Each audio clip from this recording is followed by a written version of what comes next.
lapel. You're listening to Bloomscast, the official podcast of Blooms.io, home of the bioactive library for mass spectrometry instant optimization. Let's dive into the latest in natural chemistry, bioactive discovery, and the future of lab innovation. Today, we're plunging into the world of ethnomedicine. You know, how different cultures use plants for healing. And it's huge, globally. Yeah. Something like, 80% of people still rely on these traditional systems? It's pretty staggering. It really is. Imagine all that wisdom passed down generation after generation, just observing nature, figuring out remedies. They're kind of living library of medicine. Exactly. And our focus today is Saudi Arabia. It's this incredible crossroads of continents, historically. Which means it is a unique environment for medicinal plants, right? Definitely. Over 1,200 of its roughly 2,250 flowering plants are thought to have medicinal uses. And you have to think about the trade routes, too. It wasn't just goods moving through there. Good point. Ideas about medicine, the plants themselves, they would have all traveled and mixed, enriching the local knowledge. So for this deep dive, we're really zooming in on the Makkah district. We're unpacking a study that looks specifically at how men and women there use plants for therapy. Okay, so getting specific. Yeah, the research was done between late 2022 and early 2023. And it's apparently the first time anyone's looked specifically at these gender differences in Makkah. That's interesting because we often talk about traditional medicine as this single uniform thing. Right. But this lets us see the variations within one place. Who's using what and maybe why. Precisely. That's our mission today. Which plants are used in Makkah? Are there differences between, say, tribal groups and urban ones? And between men and women, how much do they use them? Are the plants different? How do they even learn about them? Exactly. So the researchers used a few methods to get at this. They did free listing. Just asking people to name plants they know? Yeah. And then more detailed interviews, 59 men, 62 women, plus an online survey with a bigger group, about 110 men and 129 women. Okay, so a decent mix of methods. What did they find overall about the plants in Makkah? Well, they recorded 92 local folk names for medicinal plants. 92 names. Which actually boiled down to 88 distinct plant species from 36 different botanical families. That's quite a range. It really is. Did men and women know roughly the same number? Pretty close. Men cited 69 plants from 34 families. Women mentioned 64 from 33 families. Slightly fewer by women, but very similar family diversity. Still, that small difference could hint at something, couldn't it? Maybe different roles or health needs. Could be. Now, the families with the most different species mentioned were Fabaceae, that's the legume family, like beans and peas with 10 species. Okay. Then Apiaceae, think celery, carrots, parsley with 9 species. And Lamiaceae, the mint family, with 8. Families people might actually recognize, yeah. Right. But if you look at which families were cited the most often, it's a bit different. So not just diversity, but actual frequency of use. Exactly. Apiaceae, the celery carrot family, was way out front with 133 mentions. Wow. Then Lamiaceae, the mints, with 81. Zingiberaceae, ginger, and its relatives, 67. Fabaceae, the legumes, 55. And Brassicaceae, the mustard family, 51. So Apiaceae was the most talked about, even if Fabaceae had slightly more types of plants mentioned, like having a big toolkit but reaching for your favorite screwdriver most often. Good analogy. And the individual plants people mention most. This is where it gets really interesting. The star players. Pimpinella anisum, that's anise.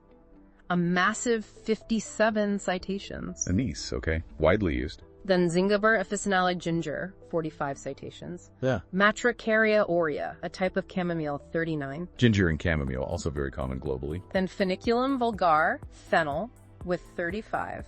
And tied for the next spot were Psidium guajava, guava, and Syzygium aromaticum, cloves, both with 24 mentions. Guava, interesting. And cloves. These are definitely the go-to remedies in Makkah, it seems. Many of them have such long histories across cultures. It really suggests they're seen as effective, doesn't it?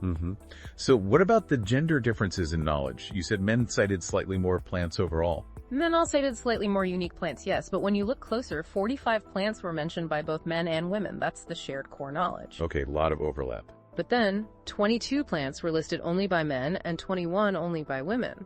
So there are some specifics tied to gender.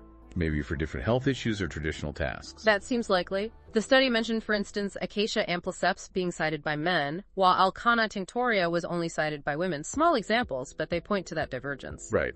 And what about the most commonly cited plants for each? Were they different? Yes, slightly. Men most often cited ginger, that chamomile, Metricaria aurea, anise, cloves, and lemon. Okay, ginger leading for men. For women, the top ones were anise, spearmint, mentha spicata, fennel, chamomile, ginger, and fenugreek, Trichinella fenugreecum.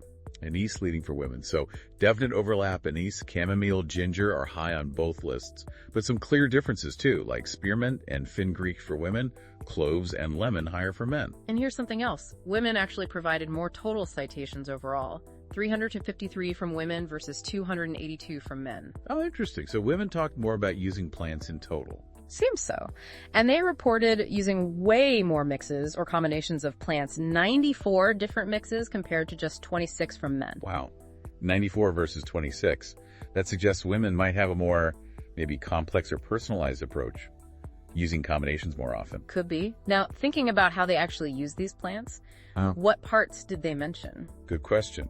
Roots, leaves, seeds. In the interviews, leaves were taught for both, but more so for men, 66% for men, 45% for women.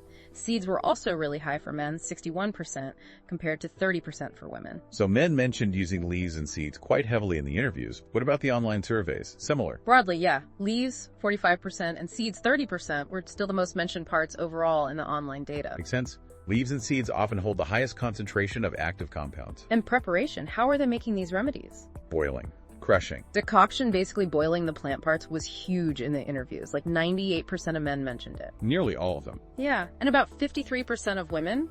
It was still the top method online, too, around 36%. Crushing was also mentioned fairly often. About a third of people in interviews, less online. Decoction is a classic extraction method. Pulls out those water-soluble compounds.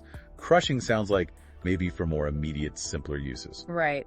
Now, the study talked about something called the Informant Consensus Factor, ICF. Okay, ICF, what does that tell us? It's basically a measure of agreement. How much do people in the community agree on which plants to use for a specific type of illness? So if everyone uses, say, ginger for stomach aches, the ICF for digestive issues would be high. Exactly. And they found high ICF values over 0.68, which is considered strong for both men and women across most categories: digestive, respiratory, ear, and throat problems. So strong agreement within the community on what works for common stuff. Yeah, it suggests a well-established global understanding. The highest agreement was actually for ear, throat, and respiratory illnesses. Interesting. Maybe traditional remedies are seen as particularly good for those? Perhaps. There was less agreement, less consensus on plants used as general tonics. That makes sense. Tonics can be more about individual well-being, maybe less standardized. And remember ginger and anise. The study noted that for digestive issues, the top plant cited by men was ginger, while for women it was anise. So even within a high consensus category like digestion, there are those gender preferences. Then there's fidelity level, FL. Okay, another measure, fidelity level. This tells you how specific a plant's use is. If a plant is almost always used for one particular problem, it has a high fidelity level. Got it. So a plant with FL 100 for headaches means pretty much everyone who uses it for headaches. Precisely. And the study found 5 plants in Makkah with a perfect FL of 100. Parsley, garden cress, sweet orange, rosemary, and caraway. Parsley, rosemary, things we know. Suggest these are really highly valued go-to plants for very specific things in Makkah. Definitely seems that way. So where does all this knowledge actually come from? The transmission, yeah. Parents, elders. Family. Overwhelmingly family. About 83% in the interviews and nearly 78% online said family was their main source.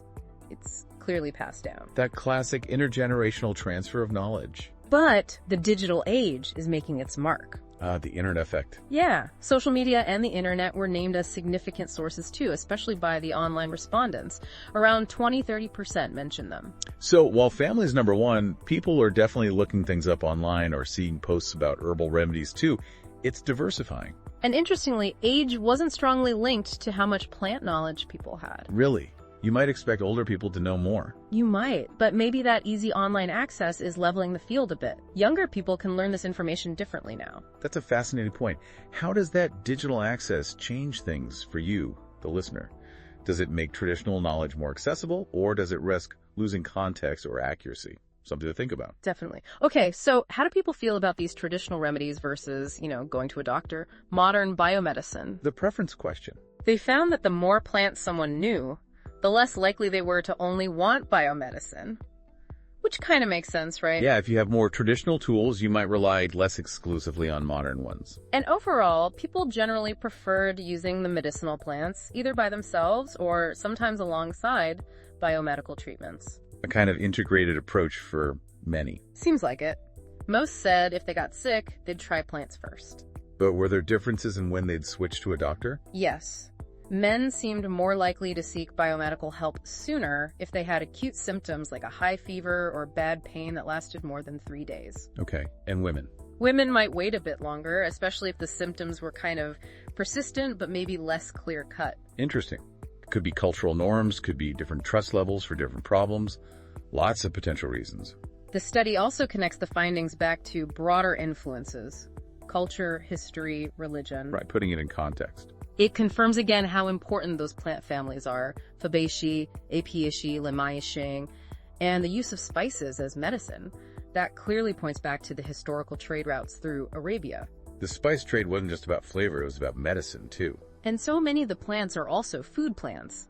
It highlights how accessible these remedies are, and maybe a more holistic view where food is medicine. Diet and treatment intertwined. Plus, they noted several plants mentioned black seed, senna, fenugreek, fennel are also significant in prophetic medicine traditions. So religious texts and teachings also play a clear role in reinforcing the use of certain plants. Like black seed, its importance is passed down through religious narratives and is still strongly believed in today. Exactly. It shows that deep connection. Finally, they touched on gender roles and urbanization. Did they find that women knew more, as you might traditionally expect, because of roles in the home and caregiving? Surprisingly, no. The knowledge levels were remarkably similar between men and women in this study. So much for that traditional assumption, at least here. The researchers speculated that maybe shared access to information online through social media and the internet is sort of equalizing that knowledge base. That digital factor again. Yeah. Makes sense. And urbanization. Living in the city versus more rural areas. It seems education and urbanization do play a role in whether people lean more towards biomedical or traditional cures. Probably easier access to clinics and hospitals in cities influences that. Okay, so pulling it all together, what's the big takeaway for you listening? Well, clearly medicinal plants are still incredibly important for healthcare in Makkah. It's not just some old tradition, it's actively used. And that use is shaped by this rich mix of history, the economy of trade, culture, and religious beliefs. It's all woven together. We saw that while men and women share a lot of this knowledge, there are these nuanced differences in which plants they prefer, how they use them, and even when they might turn to a doctor instead. And let's not forget the impact of technology. The internet and social media are clearly becoming part of how this knowledge is learned and shared, especially in a modernizing place like Makkah. So here's a final thought for you to ponder. How is this blend, this intersection of ancient knowledge about plants, changing gender roles, and modern tech going to keep shaping healthcare? Not just in Makkah, but in other urbanizing regions too. Yeah, what does it mean for keeping these plants available, for conserving them? And what does it mean for the future of healthcare itself? Can we create systems that truly integrate the best of both worlds, traditional and modern? Lots to think about there. It definitely encourages you to look deeper into ethnobotany and the amazing history of traditional medicine across different cultures. It really is a fascinating field, showing human ingenuity and our connection to the natural world. Thanks for tuning in to Bloom's Cast, brought to you by blooms.io. Stay curious, stay connected, and we'll see you next time on the frontier of natural product innovation.